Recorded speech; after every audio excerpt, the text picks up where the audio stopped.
મૃત્યુ એ જીવનનું સત્ય છે, જેને કોઈ નકારી ના શકે. પૃથ્વી પર જન્મેલા દરેક જીવનું એક દિવસ મૃત્યુ નિશ્ચિત છે. મૃત્યુ પછી શરીરનો નાશ થાય છે, તેથી જ મૃતદેહને બાળવામાં આવે છે અથવા દાટી દેવામાં આવે છે. પરંતુ આત્મા કદી મરતો નથી. તે એક શરીરમાંથી બીજા શરીરમાં બદલાય છે. તેથી જ શરીરને અવિનાશી અને આત્માને અમર કહ્યો છે. ભગવાન કૃષ્ણ ગીતામાં કહે છે કે ન તો શસ્ત્રો આત્માને કાપી શકે છે, ન તો પાણી તેને ડૂબાડી શકે છે, ન અગ્નિ બાળી શકે છે, ન હવા તેને સૂકવી શકે છે. આત્મા તેના કર્મોના ફળ પ્રમાણે એક શરીરમાંથી બીજા શરીરમાં બદલાતો રહે છે.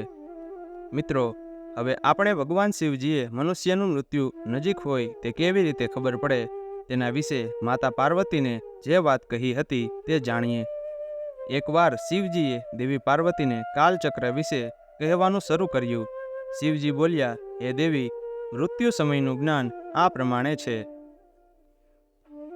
જે વ્યક્તિનું શરીર અચાનક નિશ્ચેત થઈ જાય છે અને ઉપરના ભાગમાં લાલાશ દેખાય છે, જેની જીભ, મોં, કાન અને આંખો શૂન્ય થઈ જાય છે, જે અવાજ સાંભળી શકતો નથી, જેને સૂર્ય, ચંદ્ર અને અગ્નિની જ્વાળા કાળી ધૂંધળી દેખાય છે, એ મનુષ્ય 4 મહિનામાં કાળનો શિકાર બનીને મૃત્યુ પામે છે.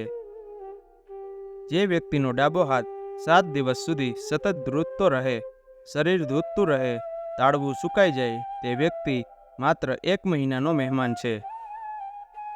જેની જીભ જાડી થઈ જાય, નાક વહેતું રહે, જેને પાણી, તેલ, ઘી અને કાચમાં પોતાનું પ્રતિબિંબ દેખાતું નથી, જેને ધ્રુવીય વર્તુળ દેખાતું નથી, જેને સૂર્ય ચંદ્રના કિરણો દેખાતા નથી, જેને દિવસે ઉલ્કા વર્ષા અને રાત્રે મેઘધનુષ દેખાય, તો તેનું જીવન 6 મહિના છે એવું માનવું. નાડી પ્રાણને ધારણ કરે છે. આપણા શરીરમાં 16 નાડીઓ છે, જે 4 જગ્યાએ રહે છે. આ બધા પ્રમાણે માણસને ઉંમર થાય છે. નાડી અને વાયુનો પ્રવાહ માણસની બાકીની ઉંમર બતાવવાનું કામ કરે છે. આ રીતે ભગવાન શિવજીએ કાળના ચક્રનું વર્ણન કર્યું છે.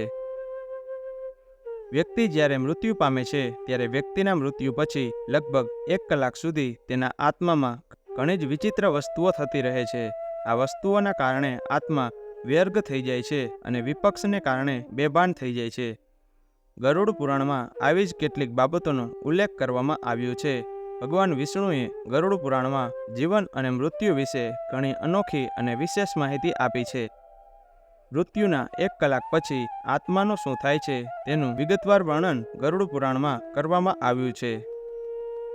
મૃત્યુ પછી જ્યારે આત્મા શરીર છોડી દે છે, ત્યારે તે અમુક સમય માટે બેભાન અવસ્થામાં રહે છે.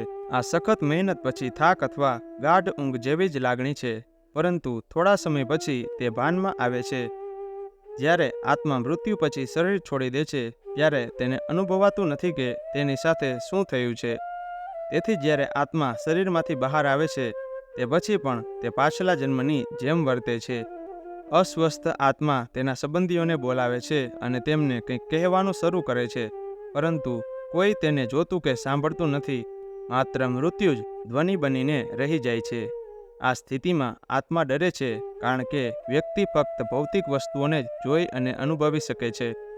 ગરુડ પુરાણમાં કહેવામાં આવ્યું છે કે શરીર છોડવાથી આત્માને દુઃખ થાય છે, તેથી જ તેના સંબંધીઓને મળવા અને વાત કરવાનો પ્રયાસ કરે છે, પરંતુ તેનો પ્રયાસ નિષ્ફળ જાય છે. આત્મા પણ સાંસારિક માયાજાળમાં ફસાઈ જાય છે અને દેહ છોડવાનો શોખ કરે છે. જે શરીરમાં આત્મા ઘણા વર્ષો સુધી રહે છે, મૃત્યુ પછી તે જ શરીરમાં ફરીથી પ્રવેશવાનો પ્રયાસ કરે છે, પરંતુ યમરાજના દૂત તેમને શરીરમાં પ્રવેશતા અટકાવે છે. જો કે શરૂઆતમાં તે આત્મા માટે મુશ્કેલ છે. ધીમે ધીમે તે સ્વીકારે છે કે આત્માનો શરીરથી અલગ થવાનો સમય આવી ગયો છે. મૃત શરીરથી દુઃખ અને કર્મોની યાદ શરીરથી દૂર થવાના થોડા સમય બાદ આત્માને પોતાના કર્મો યાદ આવે છે. આ સમયે ખાસ કરીને પોતાના ખરાબ કાર્યોની યાદ કરે છે. તે પરિવારના સભ્યો અને નજીકના સંબંધીઓને રડતા જુએ છે અને યાદ કરે છે કે તેણે કોની સાથે શું કર્યું. આ પછી આત્મા યમલોકના માર્ગ તરફ ચાલવા લાગે છે. ગરુડ પુરાણ અનુસાર યમલોકના માર્ગે પહોંચ્યા પછી આત્માને તેના કર્મ અનુસાર નવો જન્મ મળે છે. કેટલાક આત્માઓને તરત જ નવો જન્મ મળે છે, પરંતુ કેટલાક આત્માઓને રાહ જોવી પડે છે. આપણા શાસ્ત્રોમાં તથા વિશેષતઃ ગરુડ પુરાણમાં મૃત્યુ પછી તે જ જીવની શી ગતિ થાય છે તેના વિશે બહુ જ લખવામાં આવ્યું છે. જે તે સ્વજનના મૃત્યુ પછી તેના આત્માની શાંતિ માટે તથા વ્યાપક મોહ માયામાં ફસાયેલા સ્વજનોના મનના દ્વાર તથા જે તે સ્વજન શુભ કર્મ કરે છે તે માટે મૃત સ્વજન પાછળ ગીતા અથવા ગરુડ પુરાણ બેસાડવામાં આવે છે. મૃતાત્મા પાછળ દાન પુણ્ય તથા અન્ય વિધિ કરવામાં આવે છે. આ બધા પાછળનું શાસ્ત્ર આપણા કોઈ અંગત સ્વજનના મૃત્યુ પછી થતું આપણે જોઈએ છીએ, પરંતુ આપણે તેને સમજી શકતા નથી. આવો આપણા સ્વજન અથવા મૃત્યુ પછી કેવી અને કઈ વિધિ શા માટે થાય છે તે જોઈએ. મૃત્યુ પછી જે તે શરીરનો જીવ તે શરીરની પાછળ જાય છે. તે શરીરને સ્મશાનમાં બાળવામાં આવે છે. તેથી તેનો જીવ નિરાશ થઈ બીજો દેહ ધારણ કરવામાં મન વાળે છે. તે તેના રસ્તે પડે છે, બીજો દેહ ધારણ કરે છે. જો કોઈ જીવ કાળી મજૂરી કરી હોય, રાત દિવસ જોયા વગર વૈતરા કર્યા હોય, પોતે ખાધું ન હોય, પુષ્કળ પૈસા પોતાની પાસે હોવા છતાં ફાટેલા તૂટેલા કપડાં, ચંપલ ચલાવતો હોય, સારું ખાઈ પી શકતો ન હોય અને પેટે પાટા બાંધીને પૈસા બચાવતો હોય, અને આવો જીવ જો અચાનક મૃત્યુ પામે તો તે જીવ બીજા કોઈ દેહમાં જતો નથી, પરંતુ અવગત્ય જઈ પોતાના ધન માલનું રક્ષણ કરે છે. તેની પાસે પણ કોઈને ફરકવા દેતો નથી. કોઈ વખત આવો જીવ નાગનું શરીર ધારણ કરી પોતાનું ધનનું રક્ષણ કરે છે. આવા જીવ ભયંકર પાપી કહેવાય છે. આવી સ્થિતિ ન આવે તે માટે આપણા શાસ્ત્રોમાં ત્રીજે દિવસે મુંડન તથા 10મું, 11મું, 12મું તથા 13મું કરવામાં આવે છે. 10મા દિવસે પિંડ વહેરવાની વિધિ મૃતાત્મા પાછળ કરાય છે.